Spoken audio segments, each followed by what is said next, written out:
BRS working president KTR పై మంత్రి కొండ సురేఖ సంచలన ఆరోపణలు చేశారు. నాగ చైతన్య సమంత విడిపోవడానికి కేటీఆరే కారణమన్నారు. చాలా మంది హీరోయిన్లు త్వరగా పెళ్లిళ్లు చేసుకుని సినీ ఫీల్డ్ నుంచి తప్పుకోవడానికి కారణం కూడా కేటీఆర్ అంటూ కొండ సురేఖ హాట్ కామెంట్స్ చేశారు. ఆయన డ్రగ్స్ కు అలవాటు పడి హీరోయిన్లకు అలవాటు చేశారన్నారు. రేవ్ పార్టీలు చేసుకుని వాళ్లను బ్లాక్ మెయిల్ చేశారని కొండ సురేఖ ఆరోపించారు. ఈ విషయం సినీ ఇండస్ట్రీలో ఉన్న అందరికీ తెలుసన్నారు మంత్రి కొండ సురేఖ.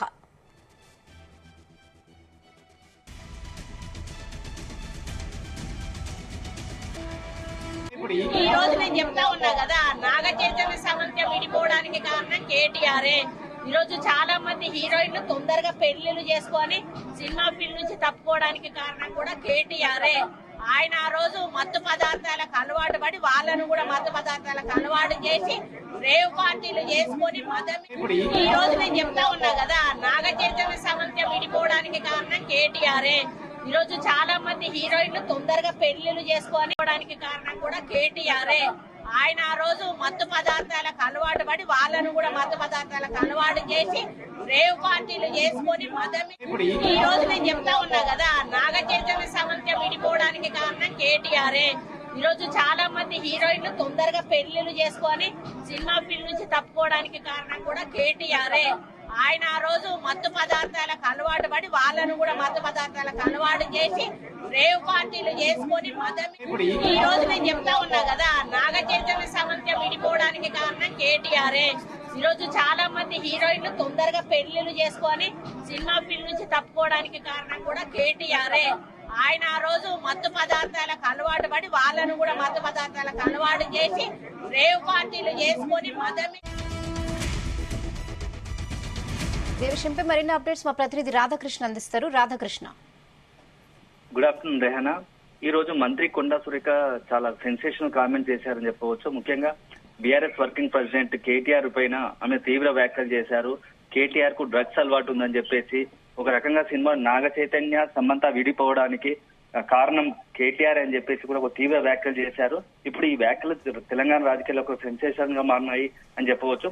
ముఖ్యంగా గత కొద్ది రోజులుగా బీఆర్ఎస్ కాంగ్రెస్ మధ్య నేను అన్నట్టుగా రాజకీయాలు కొనసాగుతున్నాయి. ప్రతి ఇష్యూలో చిన్న విషయాన్నైనా పెద్ద ఎత్తున ఇద్దరి మధ్య తీవ్ర ఆరోపణల రెండు పార్టీల మధ్య ఆరోపణలు ప్రత్యారోపణలు నడుస్తున్నాయి.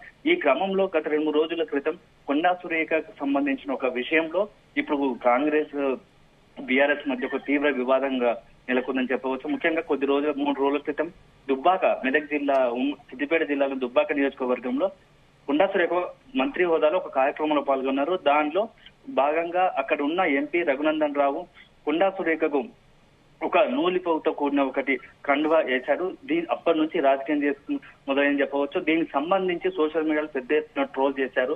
కొండా సురేఖకు వ్యతిరేకంగా కొంత అసభ్యకరంగా ట్రోల్ చేశారని ఆమె తీవ్రంగా ఆక్షేపణ చేసింది. అంతటితో పాటుగా దీని అంతటి వెనుక కూడా బీఆర్ఎస్ సంబంధించిన సోషల్ మీడియా ఉంది, దాని వెనుక కేటీఆర్ మనుషులు ఉన్నారని చెప్పేసి గత 2-3 రోజులుగా ఆమె మీడియా ముఖంగా చెప్తూ వస్తుంది. ఇదే క్రమంలో అది ఇద్దరి మధ్య తీవ్ర వివాదాస్పదంగా మారింది. కేటీఆర్ కూడా మరోవైపు నాకు సంబంధం లేదు, బీఆర్ఎస్ సంబంధం లేదన్నట్టుగా, కొండా సురేఖ కూడా రాజకీయ నాయకుల్లో ఆరోపణలు వస్తూ ఉంటాయి, దాన్ని ప్రతి విషయాన్ని గుత్తలో పెట్టి చూడాల్సిన అవసరం లేదు, గతంలో నాపైన కూడా కొండా సురేఖ ఎన్నో ఆరోపణలు చేసిందని చెప్పేసి కేటీఆర్ కూడా చేస్తాడు. ఈ క్రమంలోనే ఈ రోజు కొండా సురేఖ తీవ్ర వ్యాఖ్యలు చేశారు. కేటీఆర్ కు డ్రగ్స్ అలవాటు ఉంది, ఎంతో మంది హీరోయిన్లతోని వాడుకున్నాడు, వాళ్ళకు కూడా డ్రగ్స్ అలవాటు చేశాడని చెప్పేసి చెబుతూనే మరో ముఖ్య విషయం ఏంటంటే ఇది విషయం అంతా కూడా సినిమా ఇండస్ట్రీకి తెలుసు, సినిమా ఇండస్ట్రీలో అందరికీ తెలిసిన విషయం అని చెప్పి కొద్దిగా మరొక సెన్సేషనల్ కామెంట్ చేసింది. సో దీన్ని బట్టి సినిమా ఇండస్ట్రీలో ఇప్పుడు చర్చ అంతా సినిమా ఇండస్ట్రీ వైపు మళ్ళినట్టు తెలుస్తా ఉంది. అయితే ఏ రకంగా చూసుకున్నా ఈ విషయం పైన బీఆర్ఎస్ కూడా మరో వాదన తెరవేస్తుంది. గత 2 రోజులుగా హైదరాబాద్ లో హైడ్రా విషయం పెద్ద ఎత్తున రాజకీయంగా రగడ కొనసాగుతుంది. ఈ హైడ్రా అనేది కాంగ్రెస్ కు రాజకీయంగా తెలంగాణలో తీవ్ర వ్యతిరేకంగా పనిచేస్తా ఉంది. హైడ్రా వల్ల కాంగ్రెస్ రాజకీయంగా నష్టం జరుగుతుంది. ఇదే క్రమంలో దీనిని హైడ్రాను డైవర్ట్ చేయడానికి కొండా సురేఖతో ఇట్లాంటి వాదన తెరపైకి తీసుకొచ్చి ఈ విషయాన్ని పక్కదారి పట్టించే ప్రయత్నం కాంగ్రెస్ చేస్తుందని చెప్పేసి బీఆర్ఎస్ వర్గాలు చెప్తా ఉన్నాయి. మరోవైపు కాంగ్రెస్ కూడా ముఖ్యంగా కాంగ్రెస్ కొండా సురేఖ మాత్రం వ్యక్తిగతంగా తీసుకున్నట్టుంది. మొన్న ఇన్సిడెంట్స్ చాలా వ్యక్తిగతంగా చాలా అవమానానికి గురవుతున్నాను, చాలా బాధపడ్డాను, నా కుటుంబ సభ్యులు ఇబ్బంది పడ్డారు.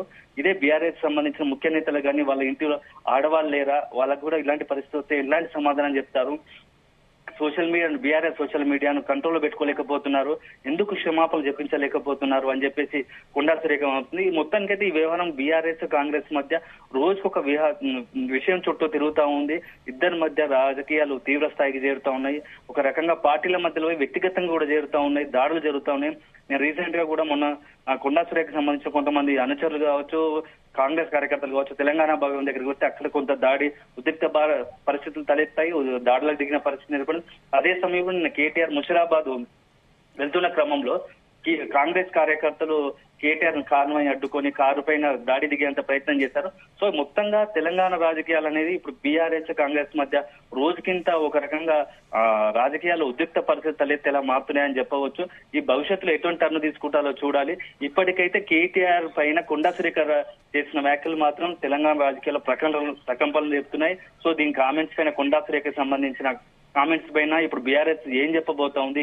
ఏకంగా బీఆర్ఎస్ వర్కింగ్ ప్రెసిడెంట్ పైనే తీవ్ర వ్యాఖ్యలు చేశారు. సినిమా ఇండస్ట్రీతో, సినిమా హీరోలతోని ఇట్లా సంబంధాలు ఉన్నాయని చెప్పి ఎంజాయ్ చేశారని చెప్తూ, సో సినీ పరిశ్రమ ఏం చెప్పబోతా ఉంది, అదేవిధంగా బీఆర్ఎస్ ఏం చేయబోతా ఉంది. సో ఇవన్నీ చుట్టూగా ఇప్పుడు దీనిపైన ప్రశ్నలు తలెత్తున్నాయి. ఎవరెవరు నెక్స్ట్ స్టెప్ ఎలా ఉండబోతుంది, ఎలాంటి రియాక్షన్స్ వస్తాయని చూడు ఇప్పుడు రాజకీయ వర్గాలు ఒక ఆసక్తికర చర్చ జరుగుతోంది. మొత్తానికైతే ఈ వ్యవహారం అనేది రేపు మరింత తెలంగాణ రాజకీయాల్లో ఒక కొత్త టర్న్ దిశగా మాత్రం జరుగుతుందని చెప్పవచ్చు. రేహాన్, అంటే ఒక మంత్రి అయి ఉండి ఇంత పర్సనల్ అటాక్స్ చేస్తున్నారు ట్వీట్స్ రూపంలో. సో కేటీఆర్ నుంచి ఎలాంటి రియాక్షన్ ఉండే అవకాశం ఉంటుందంటారు? అంటే బీఆర్ఎస్ తరఫుగా కేటీఆర్ కూడా ఏమాత్రం తగ్గట్లేదు. రీసెంట్ గా ఈ రోజు జరిగిన తెలంగాణ భవన్ లో జరిగిన చిత్రార్చ కూడా కేటీఆర్ అదే అన్నారు.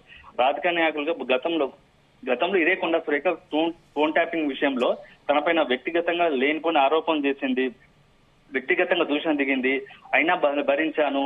ఇప్పుడు కూడా నాకు సంబంధం లేకుండా ఎవరో ఒక వ్యక్తి సోషల్ మీడియాలో ఎవరో ఒక బీఆర్ఎస్ కార్యకర్తను లేక ఎక్స్ పర్సన్ ఎవరో పెడితే దానికి పార్టీకి గాని వ్యక్తిగతంగా తనకు గాని అంటగట్టడం ఏంది, దాన్ని ఉద్దేశించి తను పర్సనల్ గా వ్యక్తిగతంగా టార్గెట్ చేస్తూ వ్యాఖ్యలు చేయడం అని చెప్పేసి కేటీఆర్ అంటున్నాడు.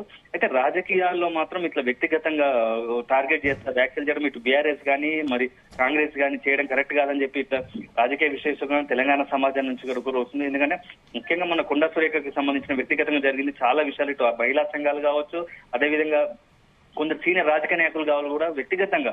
మరీ ముఖ్యంగా చూస్తే హరీష్ రావు, ఏకంగా మాజీ మంత్రి హరీష్ రావు ట్వీట్ చేశాడు, సోషల్ మీడియాలో కొండా సురేఖపై జరుగుతున్న ప్రశ్న ఎట్టి పరిస్థితులు ఖండించాలి, ఒక ఆడ వ్యక్తికి ఆ మహిళకు జరుగుతున్న ఇబ్బంది ఎట్టి పరిస్థితుల్లో సహించదు, ఇటువంటివి చేస్తే ఎటువంటి వారైనా చర్యలు తీసుకోవాల్సిందే, ఒకవేళ ఆమె వ్యక్తిగతంగా మా వల్ల ఇబ్బంది పడితే క్షమాపణలు చేస్తానరా బహిరంగ ట్వీట్ చేశారు.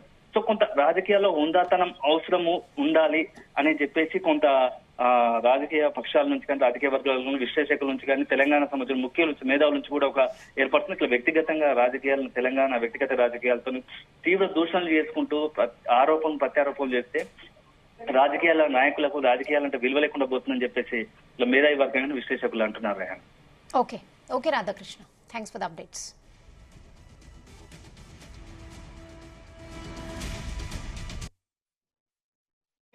ఈ రోజు నేను చెప్తా ఉన్నా కదా, నాగ చైతన్య సమంత విడిపోవడానికి కారణం కేటీఆరే. ఈ రోజు చాలా మంది హీరోయిన్లు తొందరగా పెళ్లిళ్ళు చేసుకొని సినిమా ఫీల్డ్ నుంచి తప్పుకోవడానికి కారణం కూడా కేటీఆరే. ఆయన ఆ రోజు మత్తు పదార్థాలకు అలవాటు పడి వాళ్ళను కూడా మత్తు పదార్థాలకు అలవాటు చేసి రేవ్ పార్టీలు చేసుకొని ఈ రోజు నేను చెప్తా ఉన్నా కదా, నాగ చైతన్య సమంత విడిపోవడానికి కారణం కేటీఆరే. ఈ రోజు చాలా మంది హీరోయిన్లు తొందరగా పెళ్లిళ్ళు చేసుకొని సినిమా ఫీల్డ్ నుంచి తప్పుకోవడానికి కారణం కూడా కేటీఆరే. ఆయన ఆ రోజు మత్తు పదార్థాలకు అలవాటు పడి వాళ్ళను కూడా మత్తు పదార్థాలకు అలవాటు చేసి రేవ్ పార్టీలు చేసుకొని ఈ రోజు నేను చెప్తా ఉన్నా కదా, నాగ చైతన్య సమంత విడిపోవడానికి కారణం కేటీఆరే.